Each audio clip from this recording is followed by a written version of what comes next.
Alléluia, prions ensemble, mes chers amis. Père Céleste, merci pour ce beau matin. Quel privilège nous avons en toi aujourd'hui. Guide-nous par ta puissance.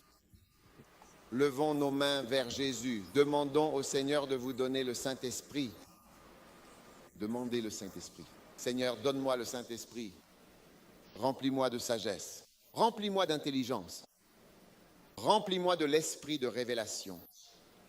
Aide-moi à te comprendre et à te recevoir, à être béni, à être guéri.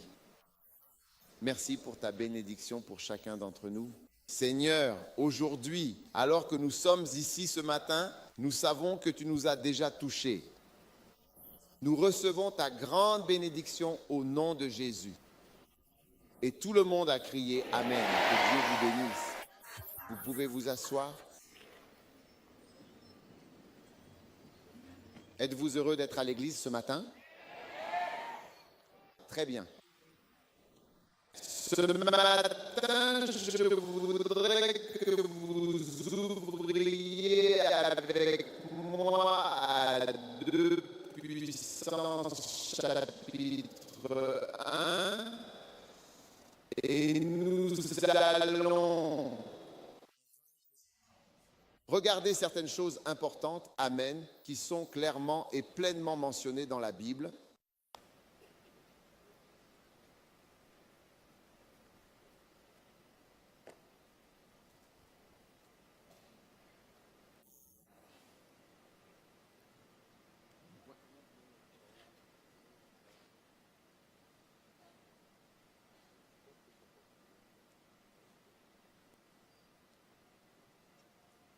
Alléluia, 2 Puissance 1, verset 8. J'ai ici quelques livres que je souhaite vous présenter aujourd'hui.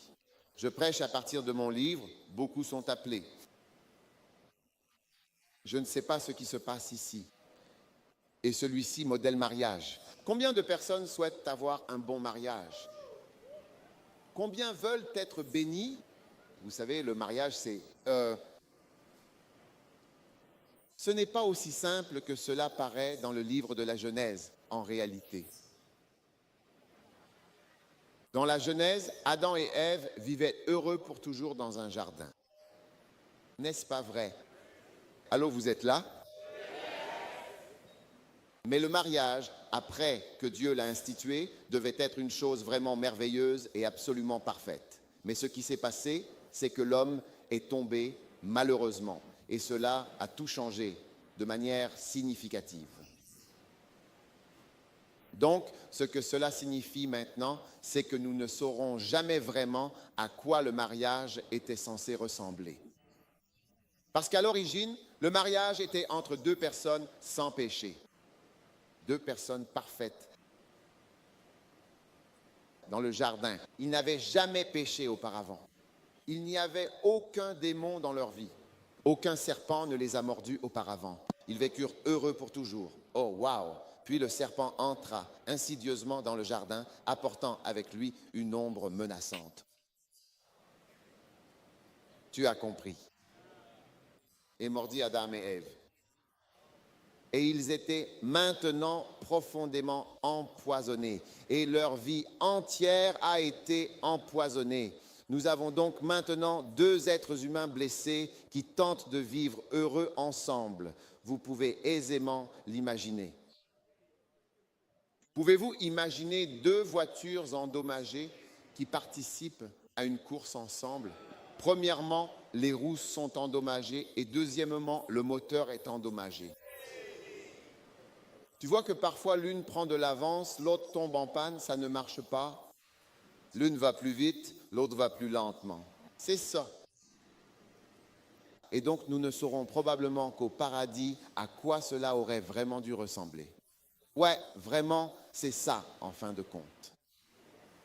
Mais c'est la réalité.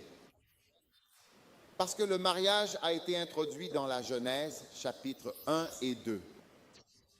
Et l'homme est tombé au chapitre 3. Donc, après être tombé au chapitre 3, nous en sommes là aujourd'hui. C'est pourquoi il y a tant de choses à faire avec le mariage. Amen. Et cela nécessite la grâce de Dieu et la sagesse de Dieu. Se marier et rester marié longtemps. Et si vous plaisantez avec ça, avoir un petit ami et une petite amie, c'est différent de se marier. J'ai dit être petit ami et petite amie, c'est différent de se marier. N'est-ce pas également vrai aux Philippines? Hein? Ouais, c'est différent. Alors arrête de me regarder comme si tu ne comprenais pas de quoi je parle. Comme si je venais de l'espace. Dieu veut donc véritablement nous bénir et bénir nos foyers avec la paix profonde et durable. Et Dieu nous donne la grâce et la force de résister activement aux infiltrations démoniaques dans nos vies, dans nos maisons, en tout temps. Amen. Et l'une des choses que le diable n'aime pas, c'est la lumière. Vous savez, la plupart des maux prospèrent dans l'obscurité. Alors la lumière change les choses et la lumière est la connaissance. La Bible dit que la lumière de l'évangile glorieux ou la lumière de la connaissance de Dieu. Ainsi la lumière est connaissance. Ainsi plus vous avez de connaissance, plus vous avez de lumière. Et plus vous avez de lumière, moins les activités démoniaques peuvent prospérer dans votre vie. Amen. Voilà donc comment les livres peuvent devenir importants. Et c'est ce que je vous présente, ce livre, Model Marriage, pour qu'il soit une bénédiction pour vous. Beaucoup sont appelés et beaucoup d'autres livres, vous pouvez en obtenir une boîte entière et ils seront une bénédiction pour vous.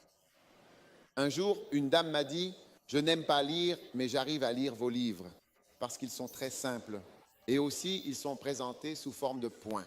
Numéro 1, numéro 2, numéro 3, numéro 4. Dès que j'ai fini, c'est bon pour moi. Moi non plus, je n'aime pas lire, pas de bavardage. Donnez-moi les points essentiels. Je suis étudiant en sciences. Je ne suis pas un étudiant en art. Je ne peux pas faire de la philosophie et toutes ces choses comme l'économie, etc.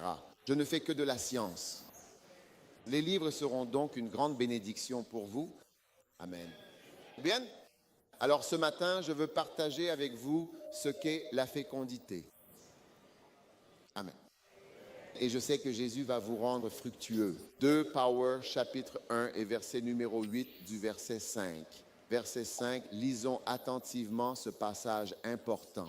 Il est dit, outre tout cela, faites tous vos efforts pour joindre à votre foi la vertu, à la vertu la connaissance et à la connaissance la tempérance. D'accord? Et à la piété, l'affection fraternelle. Maintenant, verset 8, veuillez regarder votre bel écran. C'est le plus bel écran du monde que j'ai jamais vu. Je vous le dis, Père, donne-moi un de ces merveilleux écrans. Croyez-vous que Dieu exaucera ma prière? Il est donc dit, si ces choses sont en vous et abondent, elles feront de vous que vous ne serez ni stérile ni infructueux dans la connaissance de notre Seigneur Jésus-Christ. D'accord? Combien de femmes veulent avoir un bébé ou avoir des bébés? Seulement 2. 1, 2. Le reste de l'Église ne veut pas avoir d'enfants. Combien veulent des enfants? Oui, nous voulons tous des enfants, n'est-ce pas? Et dans de nombreux endroits où il n'y a pas d'enfants, alors il y a un problème. Mais le vrai problème, ce ne sont pas les enfants physiques, ceux que l'on voit, mais plutôt les enfants spirituels, c'est-à-dire avoir des fruits spirituellement, des résultats concrets dans notre vie spirituelle. Ainsi, les enfants que nous voyons sont un message pour nous, que nous sommes censés porter du fruit. Que Dieu nous a amenés dans ce monde pour porter du fruit. Et beaucoup de femmes, la plupart des femmes, ou beaucoup de femmes, veulent vraiment avoir un enfant, quoi qu'il arrive et peu importe avec qui. Parfois, personne ne veut t'épouser et tu te dis, eh bien, tu sais quoi? J'ai juste besoin d'un enfant. Donc, peu importe qui va me donner cet enfant, il n'a qu'à arriver. Et j'ai mon enfant et tu peux aller en enfer. Il y a beaucoup de gens comme ça. Est-ce que vous avez ce genre de choses à Manille? Tu ne sais pas? À Manille, il n'y a surtout que des anges. C'est une église très angélique. pleine d'anges surnaturels. Maintenant, Dieu regarde ce verset, c'est incroyable. Il est dit que Dieu dit que si ces choses sont en vous et abondent, elles font en sorte que vous ne soyez jamais stériles. Donc la stérilité n'est pas seulement une question physique ou médicale, mais aussi spirituelle. Il existe quelque chose comme la stérilité spirituelle. Parce qu'ici, il ne parle pas de stérilité physique. Il parle de stérilité spirituelle. Et il dit ni stérile ni infructueux. C'est comme si tu ne faisais rien. Tu ne produis rien. Tu sais, en tant que chrétien, donc si tu es chrétien, Dieu s'attend à ce que tu sois fécond. C'est très important. Et si tu n'es pas fécond en Christ, tu seras frustré et tu ne profiteras jamais vraiment du christianisme comme tu devrais en profiter. Amen. Or, venir à l'église le dimanche n'est pas synonyme de porter du fruit. Venir à l'église le dimanche, c'est venir à l'église le dimanche. Mais cela ne signifie pas que vous êtes fructueux. Vous fréquentez maintenant l'église et vous êtes enseigné ou nourri. Donc je suis le berger ou votre pasteur David Samra est le berger et il nourrit les brebis. Ainsi, lorsque vous venez à l'église le dimanche, vous êtes nourri. D'accord. Maintenant, tu es censé aller et donner naissance. Donc si tu es une brebis, parce que tu es une brebis et qu'il y a un berger. Ainsi, le pasteur et le berger, vous êtes les brebis. Alors Dieu s'attend à ce que vous portiez du fruit ou quelque chose. Il doit y avoir quelque chose qui en ressort. Quelque chose qui vient de vous, après tous les enseignements, toutes les prières et tout ce qui vous a été donné. Tu ne peux pas juste rester là et manger indéfiniment. Puis-je avoir un amen? Tu ne peux pas juste recevoir sans rien donner. Donc Dieu veut que tu produises quelque chose. Et donc il dit dans 2 Pierre, si ces choses sont véritablement en vous, c'est-à-dire toutes ces choses que nous avons lues auparavant, la diligence, etc., alors cela fait que vous n'êtes ni stérile ni infructueux en Jésus-Christ ou dans la pleine connaissance de Jésus-Christ notre Seigneur. D'accord? Maintenant, verset 9. Verset 9, s'il vous plaît, à l'écran. Bel écran. Maintenant, il est dit que celui qui manque de ces choses, d'accord, ou une personne qui manque de ces choses, a 3 problèmes. Quels sont ces 3 problèmes principaux? Il est dit qu'il est aveugle, d'accord, et qu'il ne peut pas voir très loin du tout. Très bien, c'est noté, en effet.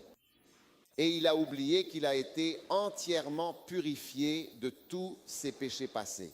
Donc, ce sont là 3 problèmes bien connus et très fréquents chez les personnes qui ne font absolument rien du tout à l'Église. Le premier, c'est qu'ils sont aveugles spirituellement parce qu'ils ne voient absolument rien. Et ensuite, deuxièmement, tu ne peux pas voir loin. Très bien. Et Dieu veut que tu vois loin. Dieu veut que tu vois aussi loin que l'éternité. Dans environ 50 ans, la plupart des personnes dans cette salle ne seront plus en vie. Dans 50 ans, à partir de maintenant. Veux-tu ajouter 50 à ton âge? Peux-tu faire un calcul rapide? 50 plus ton âge, ça fait combien? Quelqu'un vient de dire 100. Beaucoup d'entre nous ne seront plus là. Nous voudrions être là, mais nous ne le serons pas. Plus 50. Presque tout le monde sera enterré, oublié. Incroyable. Alors, où seras-tu? C'est ça, voir loin. Où seras-tu dans 100 ans à partir de maintenant? Et que feras-tu? Tu sais, parce que tu seras quelque part. Où seras-tu? C'est l'éternité. C'est regarder loin. Et donc Dieu nous dit clairement, ne sois absolument pas aveugle et ne t'empêche surtout pas de voir très loin. Alors il est dit que celui à qui il manque, cela a 3 problèmes. Premièrement, tu es aveugle. Tu ne peux pas voir le ciel. Tu ne peux pas voir l'éternité. Deuxièmement, tu ne peux pas voir loin. Et troisièmement, tu as oublié que le salut vient de être lavé dans le sang de Jésus. La plupart des pasteurs l'ont même oublié. Les gens ne sont pas sauvés parce qu'ils sont nés dans une famille. Tu es sauvé en étant lavé par le sang de Jésus et en vous repentant de vos péchés. Vous ne pouvez pas être sauvé en restant assis dans cette église. La Bible le dit. Oh, pas la Bible. Mais si vous allez dans un garage et dites « Je suis une Mercedes-Benz », est-ce que cela fait de vous une Mercedes-Benz? Non, tu ne l'es pas. Il est donc très important que vous fassiez cela. Maintenant, tournez-vous avec moi vers le livre de Matthieu, chapitre 25. Et je veux vous montrer ce qui va réellement se passer au grand jour du jugement. Amen. Matthieu 25 ans. Beau. Maintenant, dans Matthieu 25, à partir du verset 14, Jésus a dit, « Le royaume des cieux est semblable à un homme qui part en voyage dans un pays lointain et inconnu. » C'est Jésus. Jésus allait aller loin au ciel. Combien savent que les cieux sont bien au-delà des étoiles? Hein? Savez-vous à quelle distance se trouvent les étoiles? L'étoile la plus proche s'appelle Proxima du Centaure. Et l'étoile la plus proche est à 4 années-lumière. 4 années-lumière. Une année-lumière signifie que lorsque vous voyez la lumière, cela s'est produit il y a 4 ans. Et il a fallu 4 ans à la lumière pour vous parvenir. Par exemple, quand vous voyez ma main bouger, c'est instantané. Mais plus je m'éloigne, plus il faudra de temps pour que vous voyiez ma main. Donc l'étoile la plus proche est à 4 années-lumière. Quand vous voyez le scintillement, cela veut dire que c'est arrivé il y a 4 ans. C'est la plus proche. Parmi les nombreuses étoiles, la plus proche, l'une des grandes constellations que nous pouvons voir facilement, c'est Orion. Orion est facile à repérer et parmi les étoiles, l'une d'elles s'appelle Bételgeuse. Elle se trouve à environ 650 années-lumière. Lorsque vous la voyez scintiller, Orion est facile à voir. Et quand vous le voyez scintiller comme ça, cela fait 650 ans que cela s'est produit, que vous voyez maintenant. C'est très loin et certaines étoiles sont à des milliers et des milliers d'années-lumière. Ainsi, Jésus-Christ est au-delà des cieux. C'est loin. D'accord? Ainsi, dit-il, le royaume des cieux est semblable à un homme qui, partant pour un voyage, appela ses serviteurs et leur remit ses biens. Ok, c'est nous, verset 15. Et à un, il a donné 5 talents. Amen. Et à 2 autres, Dieu a donc donné à certains d'entre nous 5 talents, certains d'entre nous 2, et à une autre personne 1. Et à chaque homme, pas certains hommes. Alors, ceux d'entre vous qui sont dans cette église et qui pensent que c'est le pasteur David Samra qui a reçu des talents, je suis venu vous dire que ce n'est pas vrai.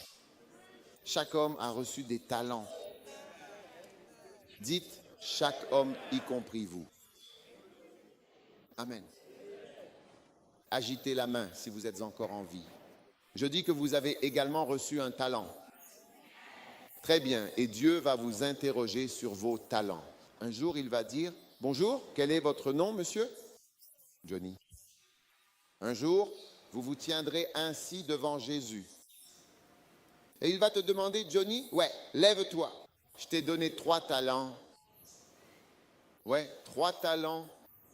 Et des anges sérieux viendront avec des fusils, certains avec des arcs et des flèches, d'autres avec des tasers électriques et des machines à décharge, tous prêts avec des documents et des ordinateurs à propos de ta vie avec des archives de chaque jour pour demander à Johnny « Qu'as-tu fait ?»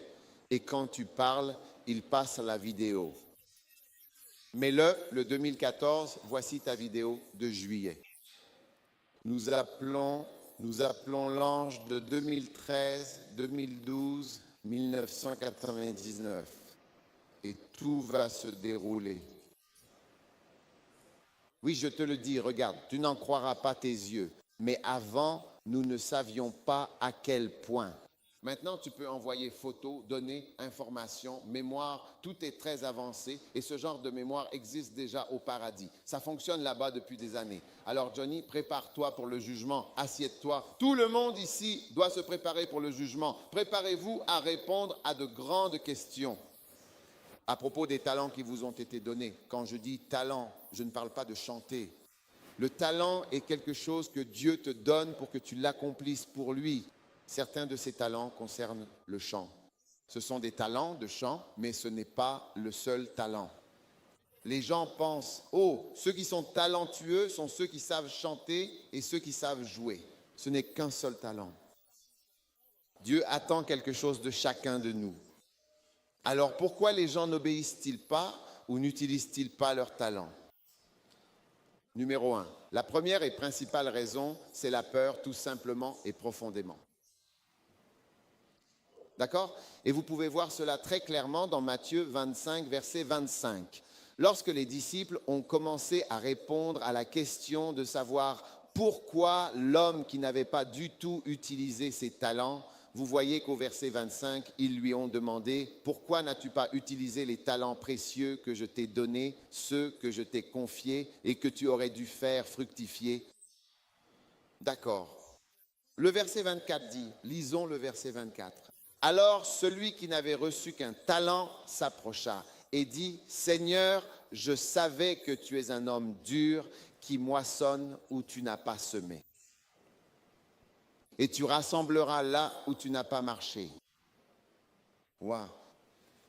Et j'avais peur. Et je suis allé et j'ai caché tes talents. Et te voilà avec ton unique talent. Waouh! Donc, j'avais peur. Alors aujourd'hui, Dieu vous dit, n'ayez pas peur d'utiliser son talent. Presque tous ceux qui sont inutiles et stériles dans l'Église ont peur. Peur de faire quelque chose. Vous savez, l'une des choses à propos des chanteurs, les chanteurs sont audacieux. Il faut du courage pour surmonter la peur de chanter et de faire une erreur. J'ai découvert que pour être un très bon chanteur, il faut être audacieux et ne pas avoir peur du tout. Ceux d'entre nous qui ne sont pas de bons chanteurs, c'est ce qui nous manque. C'est l'audace d'essayer. Parce que tu essaies au risque énorme de te ridiculiser. Oui, c'est un grand risque. Parce que, tu vois, ça ne marche pas. C'est comme si tout le monde te regardait et c'est comme, oh, tu t'es ridiculisé. Donc la peur nous empêche d'utiliser nos talents. Quand j'allais commencer une église, j'avais peur. Et si ça ne marche pas, alors mon assistant a suggéré, pourquoi ne pas commencer l'église en dehors de la ville? Comme ça, si ça ne marche pas, personne ne verra que l'église n'a pas fonctionné. C'est effrayant de faire quoi que ce soit pour Dieu, de partir comme missionnaire, de donner. Et beaucoup de gens ne donnent pas parce qu'ils se disent « et si je donne et que je ne récupère pas l'argent? Et si je ne peux pas payer mes factures ?» Vous savez, et parfois on se rend compte que la peur nous empêche de recevoir la plus grande bénédiction de notre ministère. Vous savez, l'un des moments les plus importants et les plus marquants de ma vie où j'ai véritablement vécu les plus grands miracles, vraiment. Mais juste avant, j'étais en Colombie, j'allais en Colombie. Vous connaissez la Colombie? Bonjour, vous connaissez la Colombie? Vous êtes toujours là?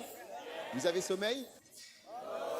C'est sûr, vous n'avez pas sommeil. D'accord, donc j'étais en Colombie, j'allais en Colombie. Et là-bas, j'ai vu beaucoup de choses, y compris des morts ressuscités, des aveugles qui retrouvaient la vue, beaucoup de choses que je n'avais jamais vues auparavant. Vous savez, mais juste avant d'aller en Colombie, quelqu'un est venu me voir et m'a dit « n'y va pas. C'est très dangereux. » J'ai dit « Vraiment ?» Il a dit « Oui.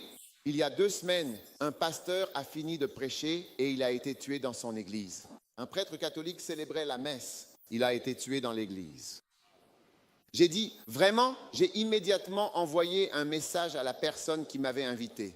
« Hé, je ne viens plus en Colombie. C'est trop dangereux. » Puis j'ai reçu un autre message d'une autre personne.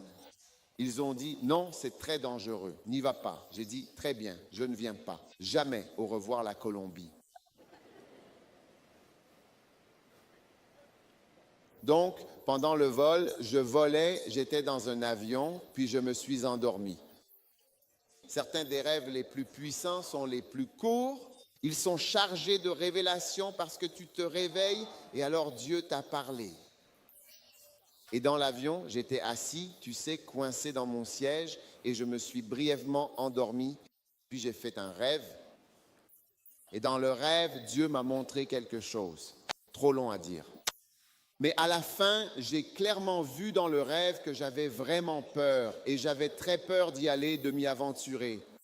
Et il m'a dit dans le rêve, alors maintenant tu veux te protéger. Waouh!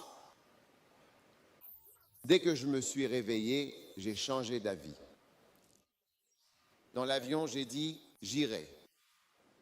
Alors, quand je suis arrivé en Amérique du Sud, mais pas en Colombie, l'homme qui m'invitait est venu me voir. Il a dit, écoute, je suis venu pour te convaincre, j'ai entendu dire que tu ne viendrais pas. Mais dès qu'il est venu vers moi, il est même venu avec des photos de la croisade. J'ai dit, écoute, je serai là. Ne parle pas. Je viens à ce programme. Ne parle plus. Dieu m'a parlé pendant le vol. Je ne lui ai pas dit que Dieu m'avait parlé pendant le vol. J'ai juste dit, je serai là. J'avais l'air très audacieux, tu sais, mais j'avais peur. Oui, j'ai dit, je serai là.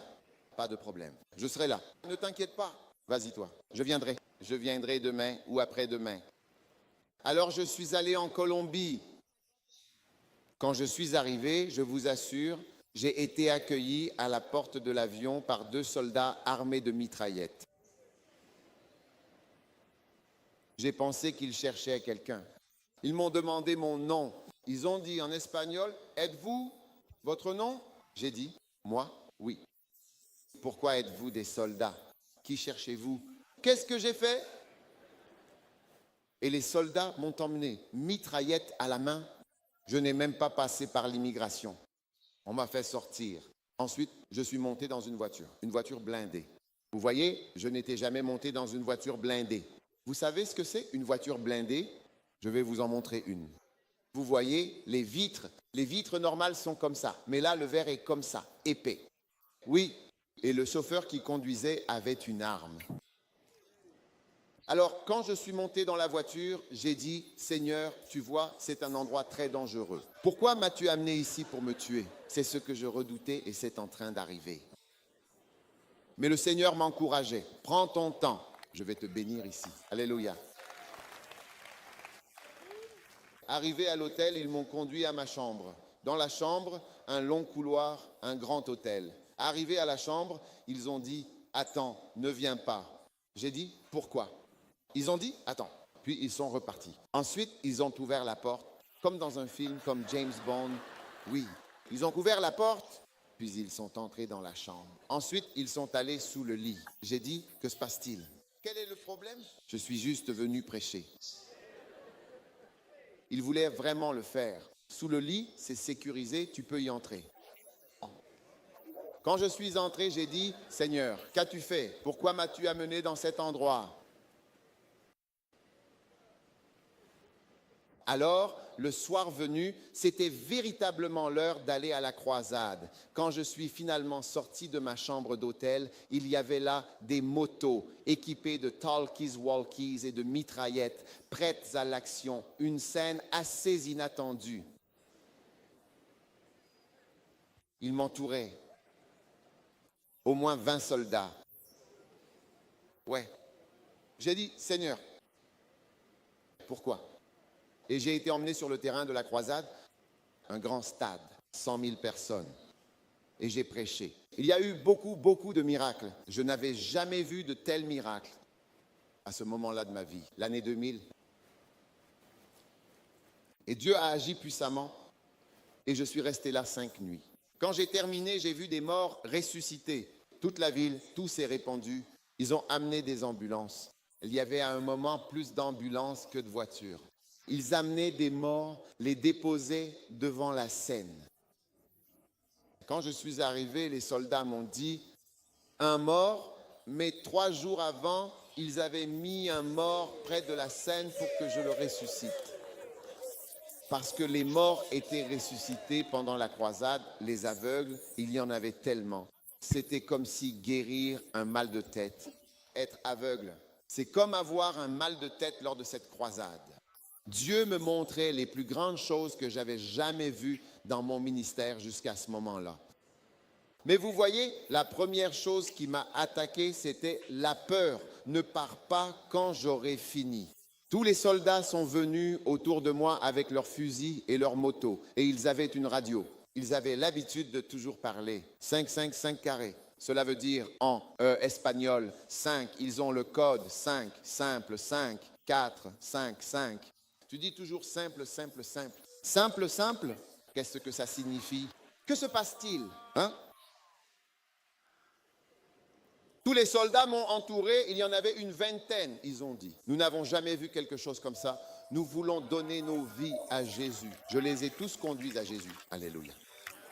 Alors je veux juste vous dire, cet homme dans ce livre, il dit, regardez attentivement le verset 20, s'il vous plaît. Regardez l'écran, s'il vous plaît. Il dit, j'avais peur. J'avais peur. Et j'ai caché ton précieux talent dans la terre en le protégeant. Donc la peur est un grand obstacle à votre appel. Il y a des personnes ici, vous êtes appelés à aider. Le pasteur Samra, financièrement. Mais vous avez peur d'aider. Il y a des personnes que vous avez aidées, appelées ministres, prédicateurs, mais vous avez peur. Il y a des personnes appelées dans le ministère à plein temps, mais vous avez peur. La peur est comme une grande couverture. Et j'ai appris que ce dont vous avez peur, c'est justement ce que vous devez faire. En général, quand vous ressentez de la peur, c'est un démon.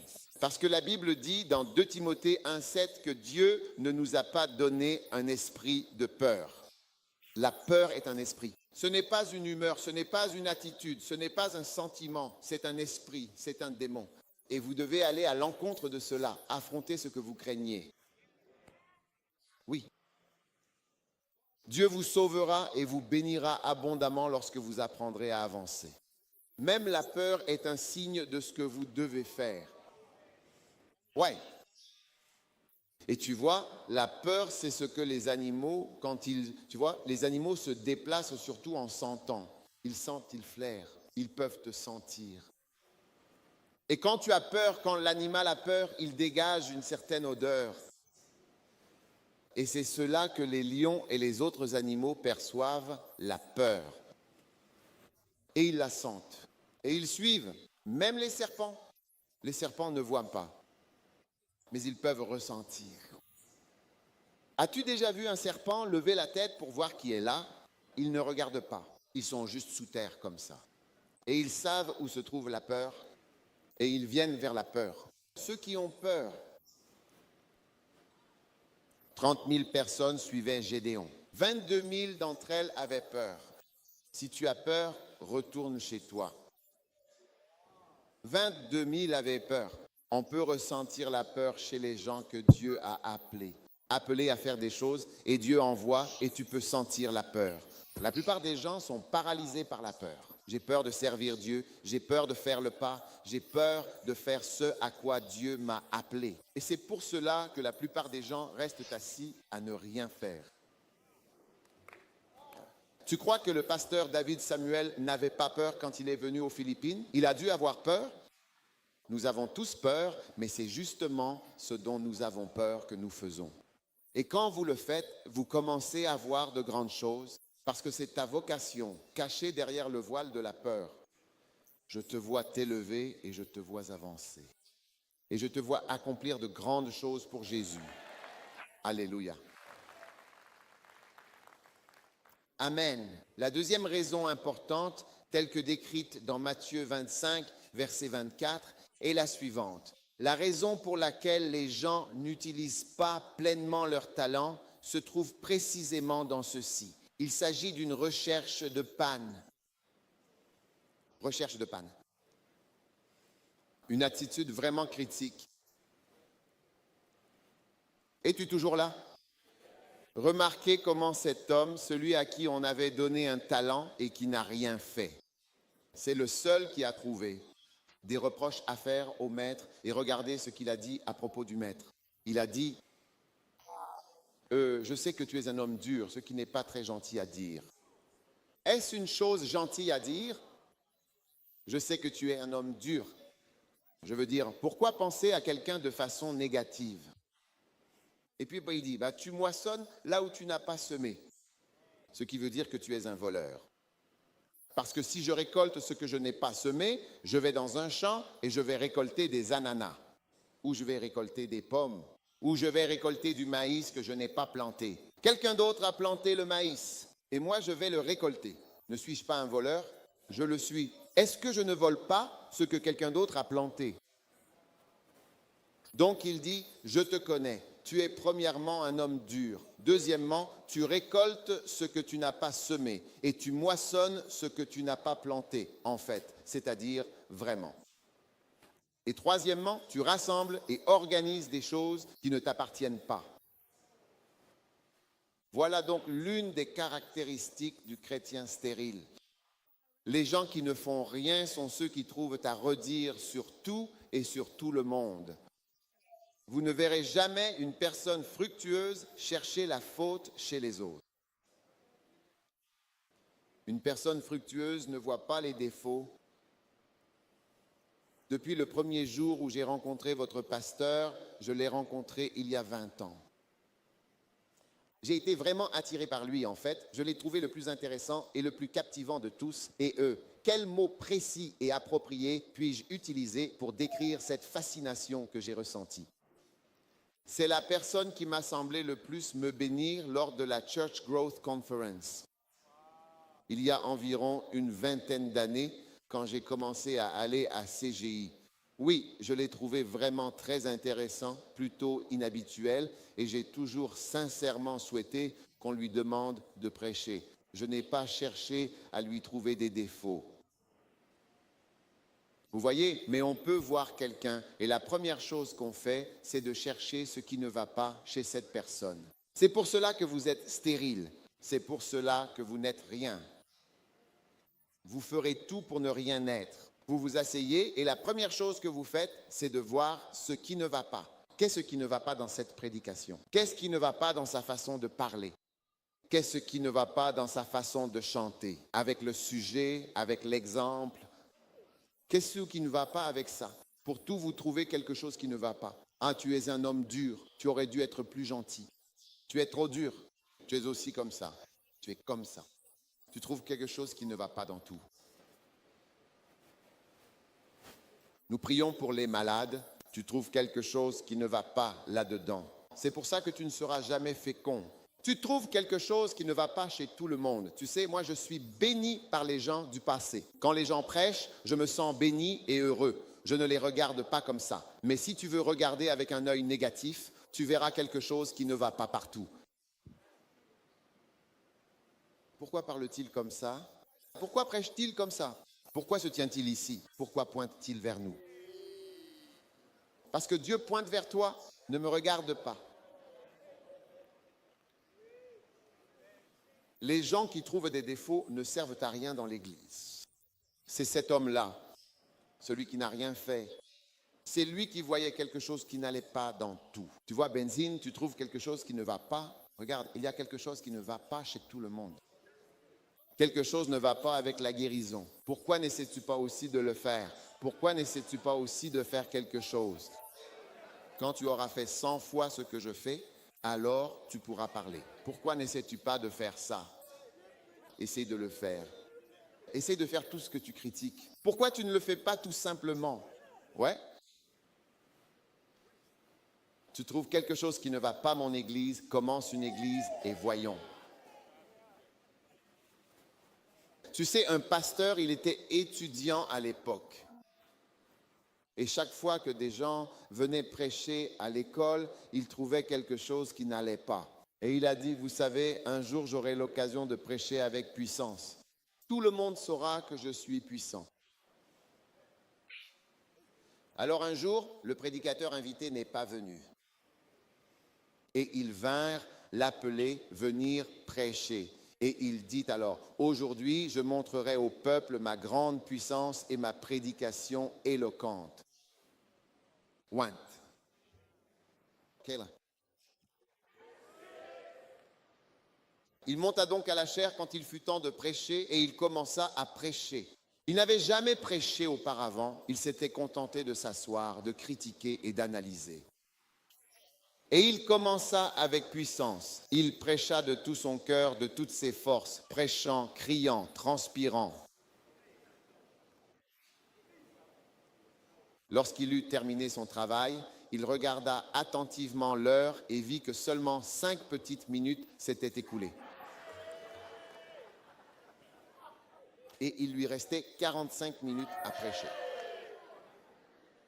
Il ne savait pas qu'il fallait effectivement quelque chose pour prêcher pendant 45 minutes. Alors, il se mit à transpirer encore plus qu'il ne transpirait pendant la prédication. Et il a décidé que la meilleure chose à faire était de recommencer le sermon depuis le début. Alors il a tout recommencé. Prédication puissante. Ouin. Et quand il eut fini, il vérifia à nouveau l'horloge. Encore 5 minutes. Maintenant, il transpirait et il avait envie de faire pipi sur lui-même parce qu'il lui reste 35 minutes et il ne sait pas quoi dire. Il a donc commencé la 3e fois et cette fois, c'était une école. Alors les gens, les étudiants ont commencé à le huer. Huer, s'en aller. Et il a dû quitter la chaire en courant. Vous voyez, vous pouvez vous asseoir là et critiquer. Mais le jour où vous vous lèverez, alors vous verrez. Ouais. Et vous voyez, quand gens sont malades ou ont problème, vous pouvez critiquer la guérison. Critique chose. Il critique les choses. Vous savez, un jour, je regardais Benny Hinn qui était interviewé sur CNN. Il lui posait des questions difficiles. Pourquoi ceci? Ils ont décidé d'ouvrir les lignes téléphoniques. N'importe qui pouvait appeler. Je regardais. Je me suis dit, cet homme est fini. Et ils vont l'achever. Le premier appel venait de quelque part en Arabie Saoudite ou au Qatar, s'il vous plaît, j'ai un cancer de ceci et cela. Pouvez-vous prier pour moi, s'il vous plaît? Ensuite, l'appel suivant venait d'Inde. Je suis mourant, priez pour moi. Seuls les malades et mourants demandaient des prières. Vous voyez? On peut critiquer, mais le jour où tu te retrouves malade et mourant, et tu vois, le médecin te dit, rentre chez toi. Tu sais, récemment, l'un de mes pasteurs, le médecin lui a dit, tu es médecin, tu sais ce que cela signifie? Tu meurs, rentre chez toi et meurs. Que feras-tu? On m'a appelé, le médecin a dit que c'était fini. Ce qu'il pouvait faire est terminé, c'est tout. Rentre chez toi et meurs. Tu comprendras le sens de prier pour les gens. Pendant que tu es assis là à critiquer des choses que tu ne comprends pas, tu découvriras le jour où tu auras toi-même un besoin. C'est là que tu comprendras ce que tout cela signifie. Tu peux critiquer ce que tu ne connais pas, mais c'est parce que tu es un vase stérile et vide qui ne fait rien pour Dieu. Mais le jour où tu commenceras à faire quelque chose pour Dieu, tu seras tellement humble et tu seras reconnaissant envers quiconque fait quoi que ce soit pour Jésus.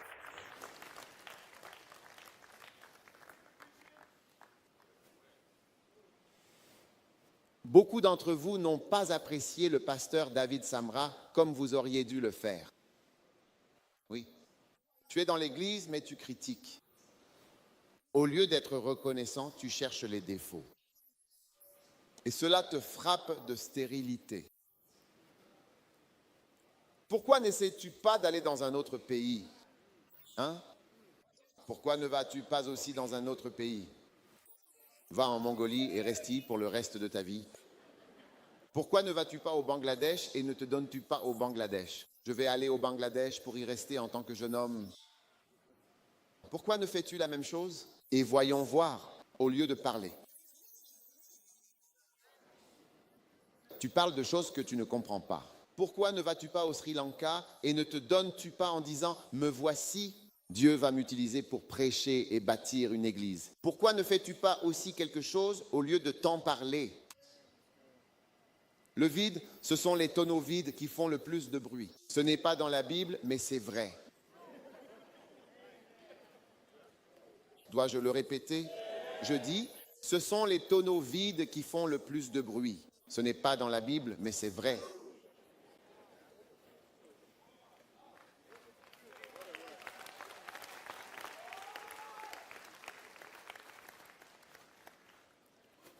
L'homme qui portait du fruit, les gens qui portaient du fruit, ils ne remarquaient pas qu'il était un leader dur. Et d'ailleurs, être dur est une bonne chose. Quand Jésus a nommé Pierre, il était trop doux. Il était trop doux. Il a dit, écoute, je ne peux pas avoir quelqu'un mou chef de mon église. Et il a changé nom en puissance. Et il a dit, sur cette pierre, pas sur ce sable, pas sur ce matelas mou, sur ce roc, je bâtirai mon église. On ne peut pas bâtir une église sur une personne molle. Donc, être un homme dur est nécessaire si Dieu veut t'utiliser pour construire quoi que ce soit et accomplir quelque chose. Donc, ce qu'il critiquait, en réalité, était en fait une bonne chose qu'il possédait. Une bonne caractéristique qui est nécessaire si tu veux faire l'œuvre de Dieu. Alléluia. Amen. Alors, mesdames et messieurs, chercher des défauts ne vous mènera nulle part. Arrêtez de parler de choses que vous ne comprenez pas. Philippiens chapitre 2, verset 14. La Bible dit, faites toutes choses sans souvenir ni discussion. Arrête de te plaindre. Et en parlant de choses, la Bible dit que je ne fais pas d'exercice. Philippiens 2, 14. Je ne fais pas d'exercice moi-même dans les choses qui sont trop hautes. Pour moi, vous voulez servir Dieu, servez-le sans murmures et souvenirs, ou en parlant à voix basse. Oui, vous savez, dans le livre des Nombres, chapitre 13, verset 1, vous pouvez constater que Myriam et Aaron ont formulé des critiques à l'encontre de Moïse concernant son mariage. Ils ont critiqué sa famille. Vous devez faire attention. Et que s'est-il passé lorsque Myriam et Aaron ont critiqué Moïse? Dieu les a frappés de la lèpre. Vous voyez, il y a des maladies qui vous atteignent à cause de vos critiques envers les serviteurs de Dieu. Oui, la lèpre. La lèpre, c'est aujourd'hui le cancer et d'autres maladies qui ne peuvent pas être guéries. La lèpre représente les maladies incurables. Vous devez faire attention parce que Moïse était tellement spécial pour Dieu. Dieu l'aimait vraiment et vous trouvez des problèmes avec lui. Quelqu'un que Dieu aime, vous le critiquez. Vous critiquez quelqu'un que Dieu aime. Vous trouvez un problème chez quelqu'un que Dieu aime. C'est un peu dangereux, vous savez. Et vous ne l'aimez peut-être pas, mais Dieu l'aime. Vous savez, tous ces gars-là, des hommes tout simplement justes. David est allé avoir une liaison avec Bathsheba et il a en plus tué son mari. Mais Dieu a dit, tu sais, c'est mon homme, hein? J'aime ce gars parce que tu devrais lire les psaumes. Aucun des autres rois n'était comme David. Oui, il n'y avait personne comme David. Le Seigneur est mon berger. Je ne manquerai de rien. Tu devrais lire les psaumes que David écrit, son adoration et son amour pour Dieu. Il aimait tellement Dieu, il voulait construire une maison spéciale pour Dieu. Dieu l'aimait vraiment. Tu sais, tu as peut-être trouvé quelque chose qui n'allait pas chez lui, mais Dieu l'aimait vraiment. Il faut faire attention avec ce genre de personnes. Tu sais, quand j'ai lu tous les rois de la Bible, il n'y avait que David et Josias qui n'avaient pas d'idole. Tous les autres avaient une petite idole. Je te le dis. Et beaucoup de pasteurs ont des idoles. Peu de pasteurs n'ont que Dieu. Les rois, si tu veux comprendre les rois, tu peux changer dans ta Bible premier et deuxième livre des rois en premier et deuxième livre des pasteurs. Au lieu de premier et deuxième livre des rois, change simplement en premier et deuxième livre des pasteurs et commence à le lire. Tu comprendras. Pasteur Achab, pasteur ceci, pasteur cela, cette personne, tous les dirigeants du peuple de Dieu.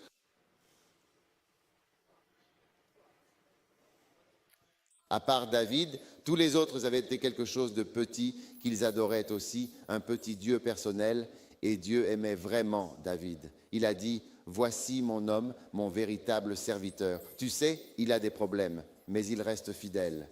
Et la Bible dit que Dieu, David, a servi le Seigneur parfaitement, sauf dans l'affaire d'Uri, le Hittite. Magnifique. Alors tu dois faire attention. Trouver des défauts ne va pas t'aider à porter du fruit. Et Dieu veut que vous portiez beaucoup de fruits. Alléluia. Es-tu toujours là où tu pars? Eh bien, la raison suivante, et je vais bientôt terminer, c'est la pure paresse, tout simplement. Matthieu 25. Et le verset suivant, le verset 26, il est dit, « Toi, serviteur méchant et paresseux, tu savais que je moissonne là où je n'ai pas semé et que j'amasse là où je n'ai pas jeté la paille. » Amen. Ah, je ramasse là où je n'ai pas jeté la paille. Donc ce que Dieu dit ici, c'est que la paresse nous rend tous stériles. Amen. Paresse. Si je regarde beaucoup de gens que je connais, les gens qui ne sont pas productifs sont généralement paresseux. Les gens improductifs sont généralement paresseux. Ils ne veulent pas bouger leurs os. Pour certains, la seule chose que nous voulons faire à l'église, c'est nous asseoir ici. Et tu fais juste chauffer le siège. Tu veux juste venir t'asseoir à l'église et recevoir. Pasteur, bénis-moi encore une fois. Bénis-moi, touche-moi. Dis-moi quelque chose de bien. Touche-moi encore une fois. Encore une fois, en plus, je suis encore là. La semaine dernière, j'ai été béni, je suis revenu encore. Touche-moi encore une fois, bénis-moi, guéris-moi, remplis-moi, oins-moi, touche-moi. Je le ressens. Au revoir, à plus tard. C'est tout ce que nous voulons. Mais Dieu ne cherche pas des gens qui disent « Qu'est-ce que le Seigneur va faire pour moi aujourd'hui ?» Mais maintenant, il cherche des gens qui vont dire « Qu'est-ce que je vais faire pour Dieu aujourd'hui ?» Qu'est-ce que je vais faire pour Dieu? Que peux-tu faire pour Dieu après que Dieu ait fait tant pour toi? Regarde-nous. Pourquoi devrions-nous même être à l'église? Nous sommes de tels pécheurs. Il nous a sauvés, il nous a lavés, il nous a pardonnés. Qu'est-ce que tu vas faire pour lui? Dieu veut que tu fasses quelque chose pour lui, pour dire merci. Et la foule a écrit une chanson. Comment puis-je dire merci pour toutes les choses que tu as faites pour moi? Les voix d'un million d'anges. 1 million d'anges ne pourraient jamais dire merci à notre place.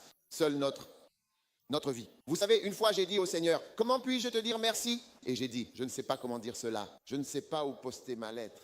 Alors je veux dire merci avec ma vie. Je veux donner ma vie pour dire merci. Toute ma vie à dire merci. Pas seulement, je veux dire, le dire avec une chanson ou avec une lettre. Mais avec ma vie, je dis merci. Tu as été si bon avec moi, tu as été gentil avec moi. Tu as sauvé ma vie, tu m'as changé. J'aurais été en enfer, un endroit vraiment terrible. Merci beaucoup, mais Jésus t'a sauvé heureusement. Alors plus de paresse. Dites à votre voisin, Dieu sait que vous êtes ici. C'est pourquoi ce message arrive de cette manière. C'est à cause de toi que Dieu parle. Dites-le à votre voisin, s'il vous plaît. Dites-le à votre voisin. Wow. Et enfin, la prochaine et dernière raison, et c'est une raison très importante, est de ne pas vouloir être trompé, de ne pas être la victime de manipulation ou de mensonges. Amen. Je ne veux pas être trompé. Beaucoup d'entre nous ont le sentiment que quelqu'un veut nous tromper. Hein? Et nous sentons que, au verset 26, il dit, « Vous savez que je moissonne là où je n'ai pas semé. » En d'autres termes, je ne veux pas que tu me trompes. Maintenant, quand vous venez à l'église, ne pensez pas que quelqu'un veut obtenir quelque chose de vous. Hein? Vous savez, les riches, quand Dieu nous bénit, d'abord nous étions pauvres, puis quand nous devenons riches, nous ne voulons plus aller à l'église. Et tu te dis, oh, ce pasteur veut quelque chose de moi. Tu sais, maintenant, ils veulent quelque chose de moi. C'est pourquoi je ne demande jamais rien aux gens. à moins que tu ne penses que je veux quelque chose de toi. Écoute, apprends quelque chose. Tu as besoin de Dieu. Dieu n'a pas besoin de toi. Puis-je le répéter? J'ai dit, Dieu n'a pas besoin de toi et Dieu n'aura jamais besoin de toi. C'est toi qui as vraiment besoin de Dieu. Tu as réellement besoin de Dieu. N'as-tu pas remarqué que l'Église fonctionne? Même si tu ne paies pas la dîme, la plupart des gens ici ne paient pas la dîme la plupart du temps. Je te le dis, tu crois que je ne sais pas. Tu crois que je ne le sais pas? Dieu seul le sait vraiment. Beaucoup d'entre nous ici, nous ne payons pas la dîme. Nous donnons plutôt simplement une offrande. Pas... Tu mets juste quelque chose là. Écoute, Dieu ne pourra jamais avoir besoin de toi. Qui es-tu? Quelqu'un qui a créé le soleil, la lune et les étoiles. Hein? Regarde la taille de la terre. Regarde la taille d'une étoile. Et toi, petit comme tu es, comment Dieu pourrait-il avoir besoin de toi pour quoi que ce soit? Pendant 1000 ans, tu auras toujours besoin de Dieu. Alors tu dois savoir dans ton cœur que j'ai besoin de Dieu. Dieu ne peut pas me tromper. Dieu essaie-t-il de te tromper pour quoi que ce soit? Obtenir quelque chose de moi, me prendre ceci, prendre mon argent, prendre ma vie? Non. Tu vois ce que la Bible dit dans Philippiens chapitre 2? Il est dit que Jésus-Christ n'a pas considéré comme une proie à arracher. D'être rendu égal à l'homme, tu vois, tu n'as absolument pas à penser que quelqu'un te vole ou que quelqu'un te trompe. Non, du tout. Jésus a pensé, ce n'est pas un vol d'être égal, que cette pensée soit en vous. Affichez Philippiens, chapitre 2, versets 6, 5 ou 6, quelque part par là. Affichez-le, s'il vous plaît. Il a dit, Jésus a pensé que ce n'était pas un vol. C'est très important que tu comprennes. Il a pensé que ce n'était pas un vol d'être égal. Tu n'as pas à penser au vol. Ah, ils veulent prendre quelque chose. Tu sais, quand Dieu t'envoie et que Dieu est là, tu n'as pas à penser cela. Jésus n'a pas pensé, ah, il veut me diminuer, il veut me rétrograder, il veut prendre ma vie. Dieu n'a jamais eu l'intention de prendre ta vie. Quand Dieu m'a appelé, qu'est-ce qu'il est? Il essaye de me bénir. Il ne fait que te promouvoir quand il t'appelle. Il ne fait que t'élever quand il t'utilise. Qu'est-ce que Dieu essaye de t'enlever? Qu'as-tu de toute façon? Qui es-tu?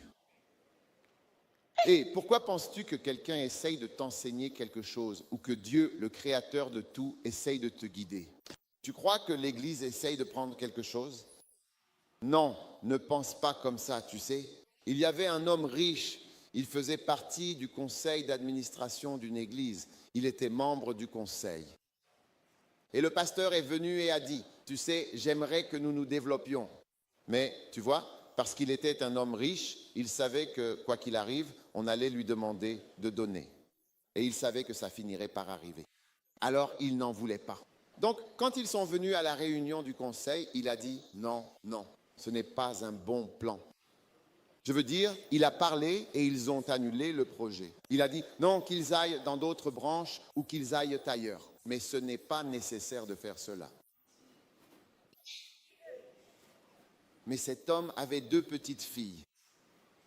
Et un jour, et c'est l'homme lui-même qui parle, c'est son témoignage. Je vous le dis, j'ai dit, ne pense pas que Dieu veut t'enseigner une leçon. Dieu ne fait que te bénir. Ne te dis jamais, cet homme veut me prendre quelque chose. Non, Dieu ne peut jamais te prendre quelque chose. Il veut seulement t'élever. Donc cet homme riche qui était membre du conseil a dit, non, ce projet, ce n'est pas une bonne chose.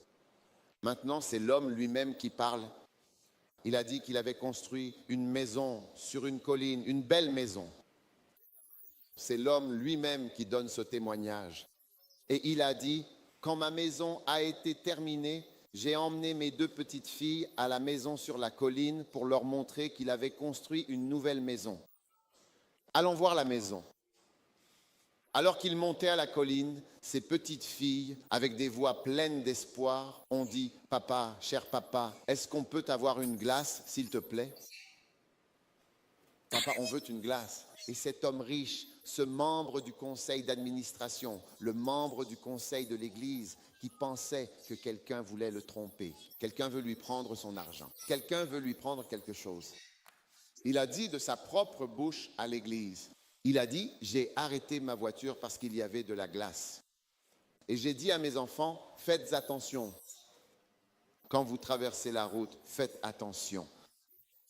Il a dit que lorsque ses filles sont sorties de la voiture pour traverser la route, ils ne savaient pas d'où c'est venu. Un camion à 16 roues, un énorme camion, est arrivé et a fauché ses 2 filles sur la route. Puis, il a ouvert la porte. Ceci, je vous le dis, c'est le témoignage qu'il a donné à l'Église. Il a dit qu'il criait et courait sur la route, ramassant, perdu, des morceaux d'enfants.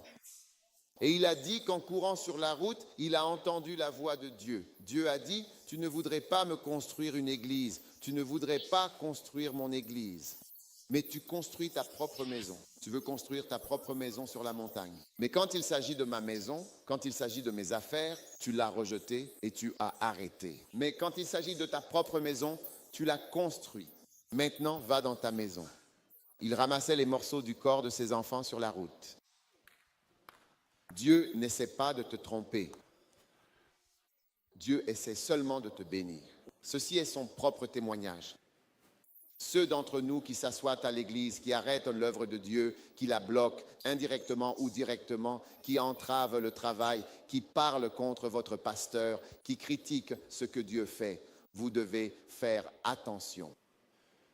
Et il a dit que Dieu lui a parlé sur la route alors qu'il ramassait les morceaux de ses enfants. Et Dieu te parle aujourd'hui.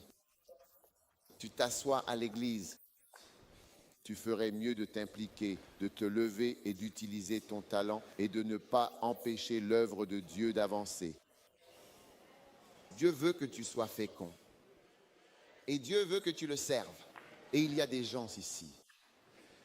Vous êtes même appelés à être ministre. Au lieu de critiquer votre merveilleux pasteur que Dieu a placé ici depuis 30 ans. Vous verrez le jour où il ne sera plus là, c'est là que vous comprendrez. C'est comme l'eau. Quand l'eau est coupée, on comprend son importance. Ceux d'entre nous qui ont vécu en Afrique connaissent la signification de l'absence d'eau. Je ne sais pas si vous avez ça ici. Quand l'eau est coupée, tout le monde change. Quand la lumière s'éteint, tout le monde change. Nous le ferons. Là où nous vivons, l'eau et la lumière sont coupées. Parfois, nous le savons, mais quand c'est là, on ne s'en rend pas compte. C'est important. Le jour où il n'y a plus d'eau ou de lumière, vous voyez, c'est quelque chose de très important. Alors aujourd'hui, regardez ma main. Regardez ma main. Dieu m'a envoyé pour vous appeler à le servir, à travailler pour lui, à arrêter de parler de choses que vous ne comprenez pas et à ouvrir votre cœur pour être son serviteur et porter du fruit. Levez-vous, s'il vous plaît.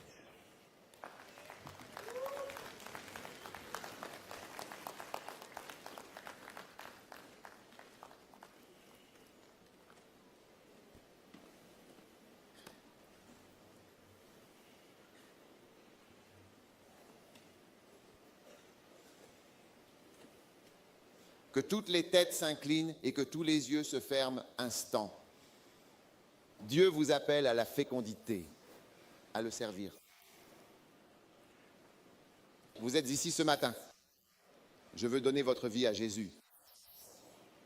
Pasteur, s'il vous plaît, priez avec moi. Je veux que Jésus me sauve aujourd'hui. S'il vous plaît, aidez-moi. Je ne sais pas qui vous êtes. Mais Dieu sait qui vous êtes. Et Dieu veut que vous le serviez. Si vous êtes ici aujourd'hui et que vous voulez dire, pasteur, priez avec moi.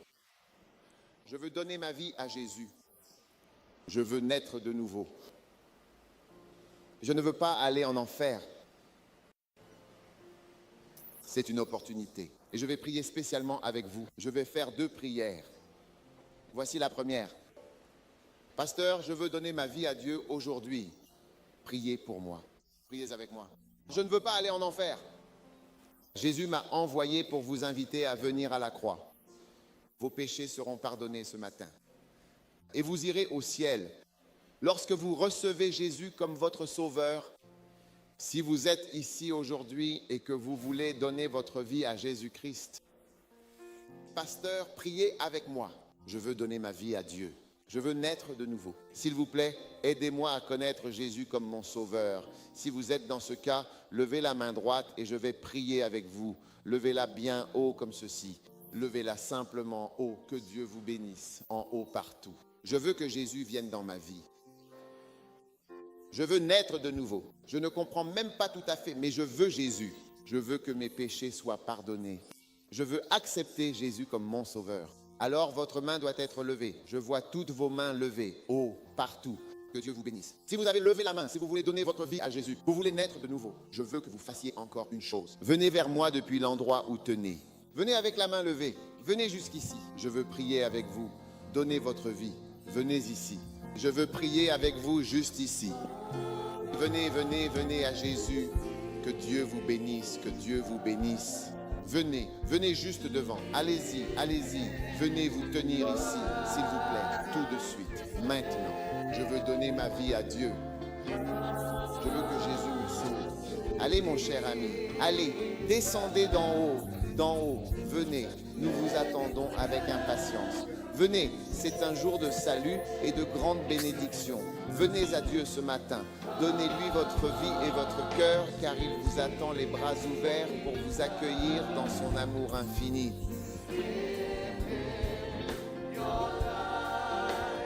Allez, allez mon cher ami, venez sans hésitation devant. Venez à la croix sainte et rédemptrice. Venez à l'autel sacré et divin. Venez à Jésus-Christ, votre Sauveur. Allez, venez maintenant, sans tarder.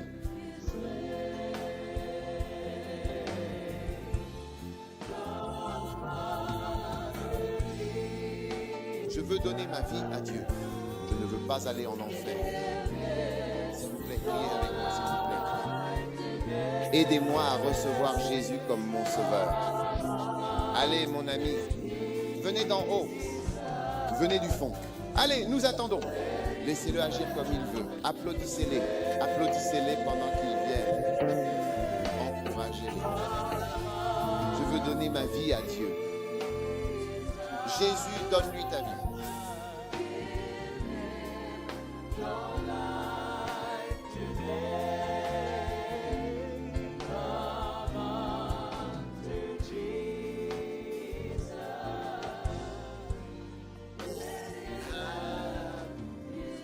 Chantons une dernière fois. Viens à Jésus. Viens à Jésus. Venez à Jésus. Continuez d'applaudir chaleureusement pendant qu'ils viennent. Beaucoup d'autres personnes arrivent. Viens à Jésus. Donne-lui ta vie. Donne-lui ta vie. Donne-lui ta vie. Allez, mon ami. Viens à Jésus aujourd'hui. Viens à Dieu. Allez, viens. Viens à Dieu. Viens à la croix. Ta vie sera transformée aujourd'hui. Qu'il en soit ainsi.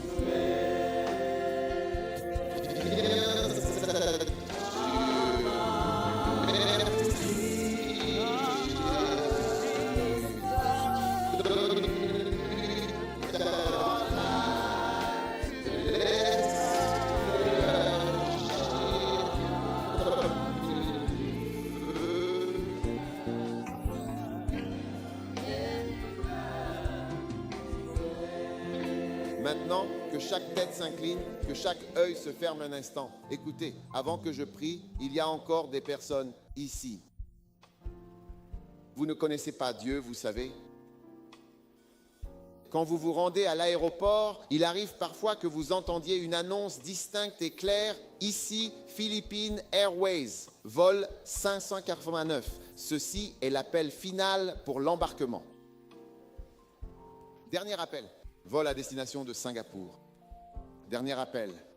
Si vous voulez prendre ce vol, vous devez être à la porte maintenant. Alors que chaque tête est inclinée, je lance l'appel final. Si vous savez que vous ne savez pas, voyez-vous, vous pourriez mourir. Avant la fin de l'année, irez-vous au paradis ou en enfer? C'est une grande question. Je vous donne la dernière chance, si vous n'êtes pas sûr. Je veux dire, pasteur, aidez-moi. Je ne suis pas sûr. Je veux donner vie à Dieu.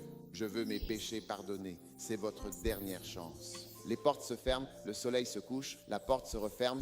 Je vous donne l'opportunité. Marchez, levez-vous, levez la main, venez. Je vous donne dernière chance. Venez, venez prier avec vous. Applaudissez-les pendant qu'ils viennent. Venez, allez, venez. C'est le dernier appel, d'en haut, de partout. Jésus veut vraiment sauver votre vie. Donnez-lui pleinement votre vie. Allez, jeune homme. Jésus vous sauve.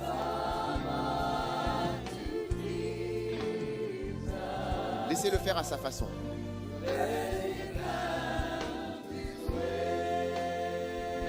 Lève les mains. Oui, jeune homme, je t'attends. Je vous attends. Jeune demoiselle, je t'attends. Jeune femme, tu ne peux pas aller en enfer. Non, non. Je négocie ton âme. Tu ne peux pas y aller. Dieu t'aime trop.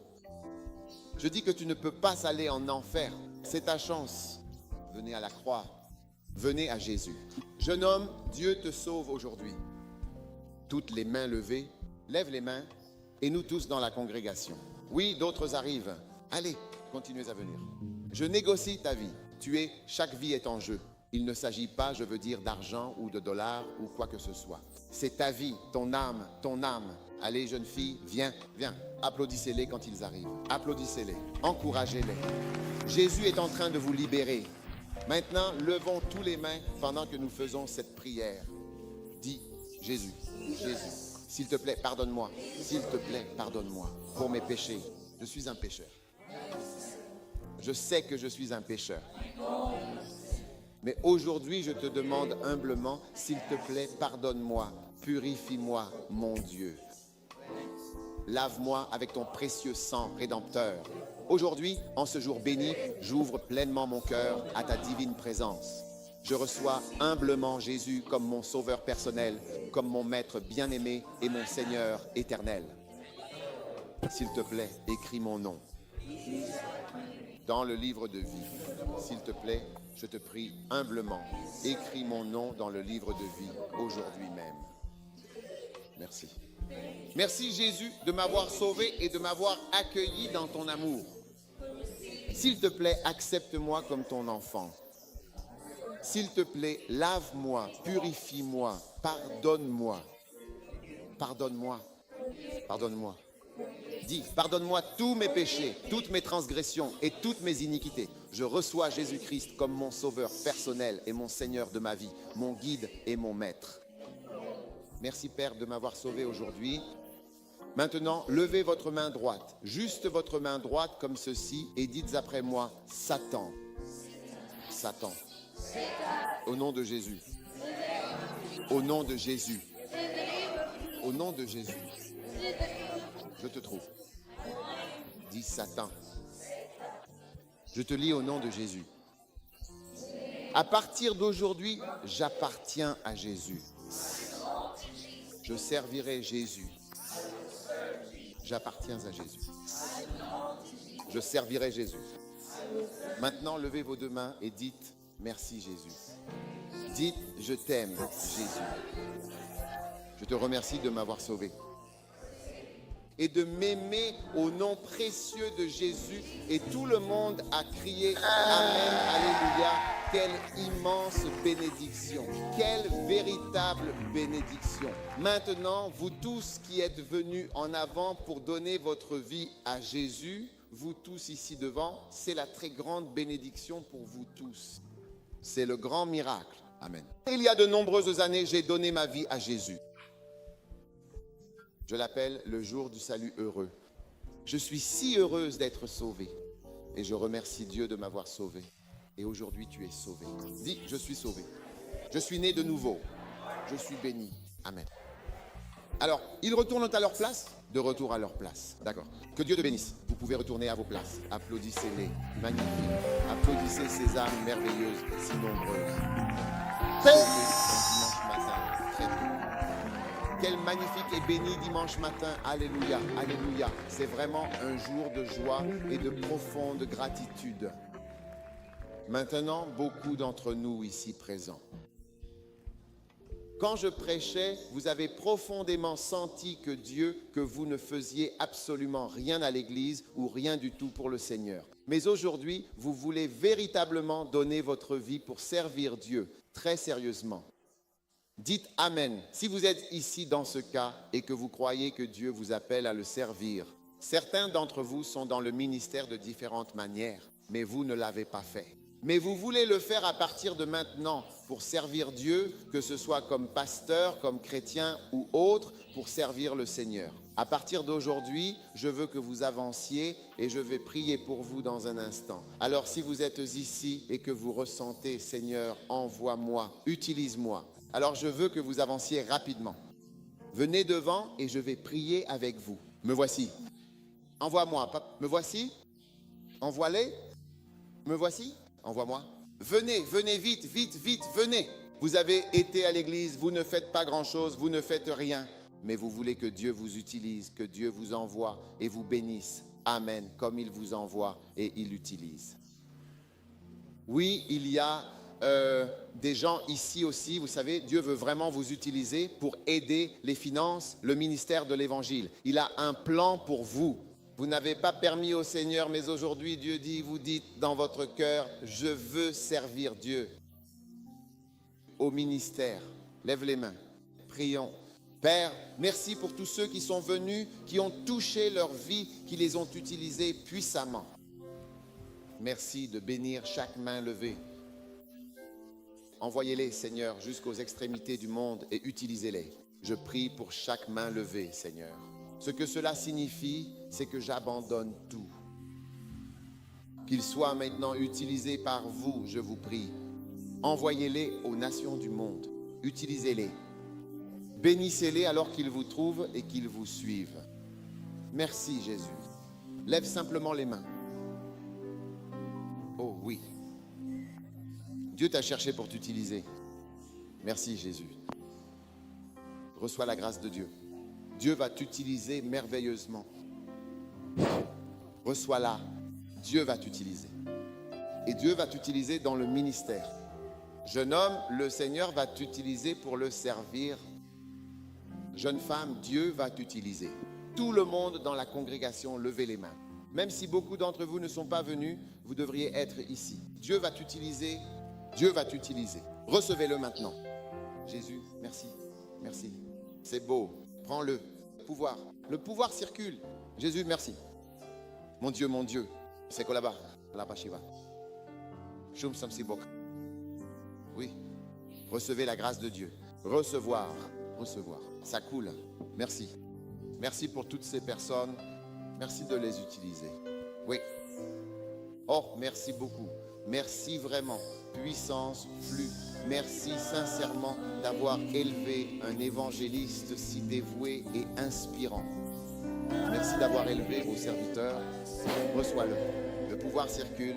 Merci. Prends-le. Attention. Le pouvoir circule dans cet endroit.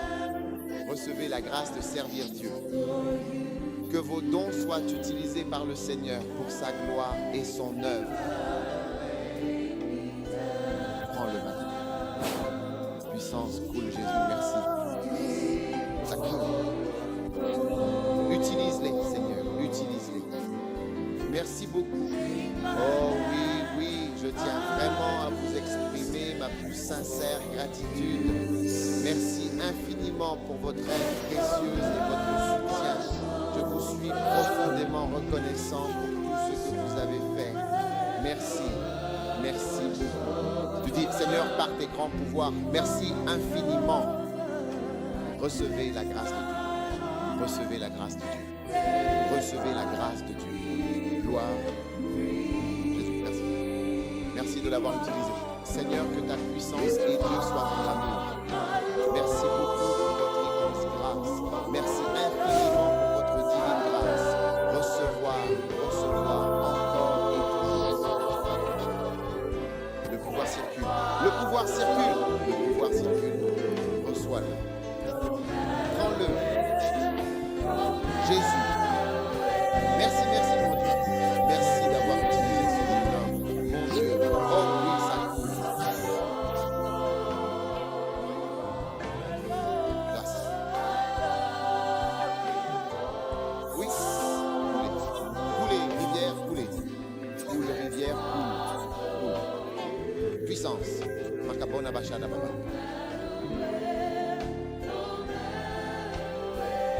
Tout le monde, levez la main. La puissance de Dieu vient sur ta vie. Mon Dieu.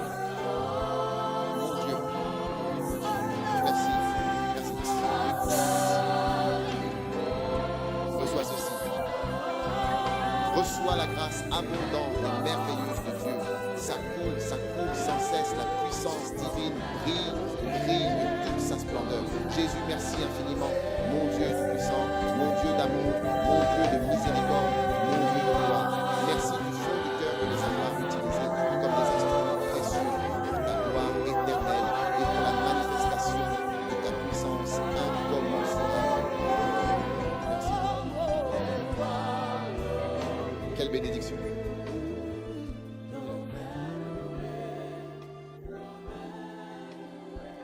Je veux prier pour toi. Si vous n'êtes pas bien, si vous êtes malade, gravement malade de quelque façon que ce soit, venez vite. C'est la dernière prière. Et Dieu fait des miracles, beaucoup de miracles. Certaines personnes ont reçu de l'argent miraculeux pendant le programme. Amen. Au cours des 3 derniers jours, qui a eu de vraiment bonnes nouvelles sur ton téléphone? Fais-moi signe. Oui, que vous n'avez pas encore témoigné. Beau. J'attends de voir. Plus de mains. Miracle. Écoute, tu ne vas pas bien. Viens, tiens-toi ici. Je vais juste prier rapidement avec vous. Oui. Beau. Lève les mains. J'ai l'impression qu'il y a des gens qui sont gravement malades. Et je veux juste prier pour la guérison de Dieu. Que la bénédiction de Dieu soit sur votre vie. Combien de personnes croient que Jésus est un Jésus guérisseur? C'est un Jésus qui est un guérisseur. C'est un Jésus qui est un guérisseur. Un Jésus qui est un guérisseur, un véritable et puissant guérisseur. Un Jésus qui est un guérisseur. Oui, bien sûr. Oh, c'est un Jésus qui guérit véritablement. C'est un Jésus qui guérit puissamment. Un Jésus qui apporte la guérison et la restauration. Jésus, il est ici présent. Oui, il est ici même au nom de Jésus. Qu'est-ce que c'est? Qu'est-ce que c'est? Qu'est-ce qui ne va pas? Quelle est la dialyse la plus appropriée pour ce cas? Qu'est-ce que tu as là? Os. Infection osseuse. Lève les mains. Jésus. Tends ta main. Vous savez, Jésus est un Jésus guérisseur. N'attendez pas d'être malade avant de croire au miracle et à la guérison de Dieu. Père, merci pour ta miséricorde. Donne-moi de l'huile. Jésus. Merci Jésus. Jésus. Jésus. Alors, qu'est-ce qui ne va donc vraiment pas avec tout cela? Dépression. Hein? Elle ne peut pas en faire un. Elle a essayé de se suicider. Démon du meurtre. La mort. Tu sors. Tout le monde lève la main et prie. Priez rapidement. Ne laissez aucun diable entrer dans votre vie. Priez. Prière. Satan sorcier. Je maudis ton pouvoir. Sortir. Soyez guéris au nom de Jésus. Mon Dieu. Merci Jésus. Oh oui. Oh oui. Merci pour la guérison. Recevez la guérison. Guérison. Oh oui, c'est tout à fait ça, absolument. Moi, qu'est-ce qui ne va absolument pas en ce moment précis avec cette situation? Arthrose relaxe, la guérison complète et divine par Jésus. Reçois-le maintenant, reçois-le pleinement. Mon Dieu, merci infiniment pour cette bénédiction. Oui, tous ceux pour qui je prie sont guéris. Tous ceux pour qui je prie sont guéris. Même ceux qui prennent des médicaments, les prières se joignent aux médicaments et cela ira beaucoup mieux grâce à la prière. Alléluia. Père Céleste, merci infiniment pour tout ce que tu fais. Et j'entends le mot rétablissement complet et total. Une guérison profonde et une pleine récupération. J'entends le mot rétablissement. Donc des personnes se rétablissent de maladies graves. Merci Jésus. Merci Jésus pour la puissance et la bonne nouvelle, les miracles. Merci infiniment pour toutes ces bénédictions et ces merveilles divines. Oh oui, merci pour ta bénédiction. Merci Jésus. Merci beaucoup Jésus. Merci infiniment. Que se passe-t-il exactement de ce côté-ci, dans cette situation particulière? Qu'est-ce qui ne va pas? Hein? Lymphome. Quel âge as-tu? 30 ans. Levez la main, tout le monde. Je veux que nous lions l'esprit de la mort prématurée. Vous savez, un lymphome vieux de 30 ans, attachez-le rapidement et fermement. Attachez-le solidement. Liez l'esprit de la mort prématurée, cet esprit qui cause chaque mort qui est avant le temps imparti et naturel. Avant l'heure fixée, nous annulons ce rendez-vous au nom de Jésus. Au nom de Jésus, nous le lions maintenant. Recevez la guérison. Jésus. Oui. Oui. Qu'est-ce que c'est? Accident vasculaire cérébral. Accident vasculaire cérébral. Sois guéri. Sois guéri. Les bras, les jambes. Recevez de la force. Recevez de la force. Recevez la guérison. Au nom de Jésus. Qu'est-ce qui ne va pas chez cette femme? L'ombre de Kaba. Kaba la vacinaire. Guérison de votre épaule. Recevez-le maintenant. Reçois-le. Quelqu'un ici, vous avez été guéri l'année dernière. Vous n'avez pas témoigné. J'ai besoin que tu m'apportes certaines de ces personnes. De belles guérisons. Tu as été guéri l'année dernière. Jésus, merci. Merci pour la bénédiction. Recevez la guérison. Donne-moi de l'huile. Je prie pour toi. La puissance de Dieu touche votre vie. Recevez-le maintenant. Ça coule.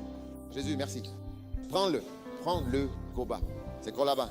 Shabbat, le jour sacré du repos. Shabbat, le jour béni du Seigneur. Shabbat, le jour de la paix profonde. Shabbat, le jour de la joie pure. Shabbat, le jour de la contemplation spirituelle. Shabbat, le jour de la prière fervente. Shabbat, le jour de la communion divine. Shabbat, le jour de la bénédiction abondante. Shabbat, le jour de la réjouissance éternelle. Jésus, lors de cette conférence importante et solennelle, je vous réprimande avec toute la sévérité et la justesse nécessaires pour vos actions passées et présentes.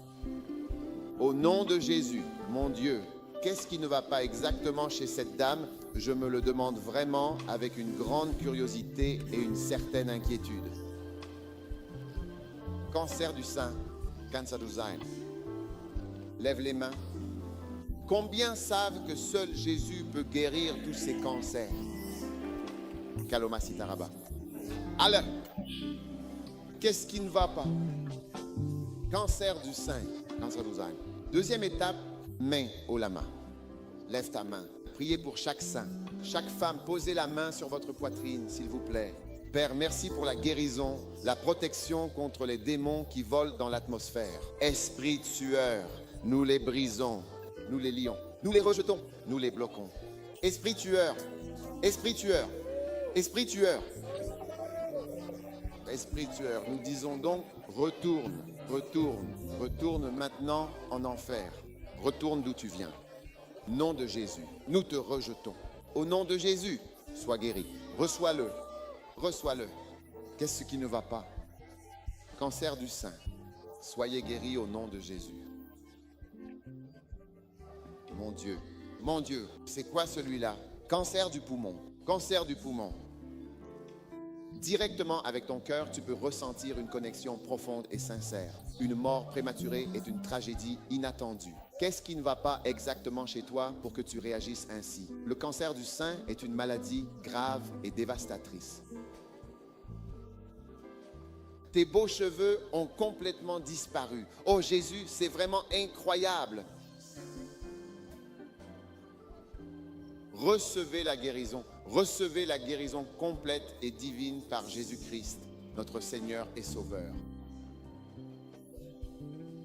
Quoi? La maladie d'Alzheimer. Père, merci pour ta miséricorde, pour la guérison. Au nom de Jésus, recevez la guérison. Reçois-le. Ça coule. Pouvoir, pouvoir, pouvoir, pouvoir. Kalabasha bara palo. Qu'est-ce qui ne va pas chez toi, ma chère? Tu as quoi exactement comme symptôme? Et tu es arrivé si tôt ce matin. Et le diabète, comment se manifeste-t-il chez toi? Je suis une photothérapie depuis 2015. Quelle thérapie est-ce exactement que vous suivez? Photothérapie. Pour que ma peau ressemble à celle des autres personnes, aussi normale que la peau des autres individus, comme tout le monde. Tends ta main, mon peuple, tendez la main, s'il vous plaît. Père, aie pitié. Montre ta miséricorde. Nous prions pour la miséricorde. Nous demandons la miséricorde. Quelle que soit la malédiction ou le démon qui est entré dans ta maison, j'entre dans ta chambre et je le chasse. J'entre dans ta chambre et je dis, sors. Satan, tu ne peux pas tuer. Tu ne peux pas faire de mal. Tu ne peux pas détruire les enfants de Dieu.